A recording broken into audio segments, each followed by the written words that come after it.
আমি মোহাম্মদ মঞ্জুর শেখ ইউনিয়নের 4 নম্বর ওয়ার্ড সদস্য। আসলে এই নিম্বরাটা সিগনেচার দিয়ে গেছে। আসলে দেখেন এতগুলো লোক যে সিগনেচার করছে এবং তার সিল মারা আছে। সিল এতগুলো সিলকে আমার কাছে ছিল বা সিল না মানে সেই সিলটা পাবো কোথায়?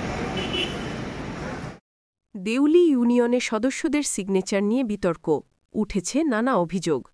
রাসেল আহমেদের তথ্যচিত্র, ডেস্ক রিপোর্ট। 22 অক্টোবর 2025 বুধবার বগুড়ার শিবগঞ্জ উপজেলার দেউলি ইউনিয়নে ইউপি সদস্যদের সিগনেচার সংক্রান্ত বিষয়ে বিতর্কের সৃষ্টি হয়েছে। এই নিয়ে স্থানীয়ভাবে নানা অভিযোগ উঠেছে। ইউনিয়নের সদস্য মঞ্জু বলেন, আমরা 8 জন সদস্য সিগনেচার করেছি। পরে ইউপি সদস্য আনিসুর রহমান ও খলিল মিয়া সেই সিগনেচার করা কাগজ আমার কাছে পৌঁছে দেন। এই বিষয়ে ইউপি সদস্য আনিসুর রহমান জানান, সেই সময় আমার মাথা ঠিক ছিল না, কিন্তু সিগনেচার করেছি এটা আমি স্বীকার করছি। অন্যদিকে সদস্য শাপলা বেগম বলেন, আমি প্রথমে সিগনেচার করেছিলাম কিন্তু পরে আর সেটা স্বীকার করিনি। এ ঘটনায় ইউনিয়নে চাঞ্চল্যের সৃষ্টি হয়েছে। স্থানীয়রা বিষয়টি নিয়ে বিভিন্ন মন্তব্য করছেন।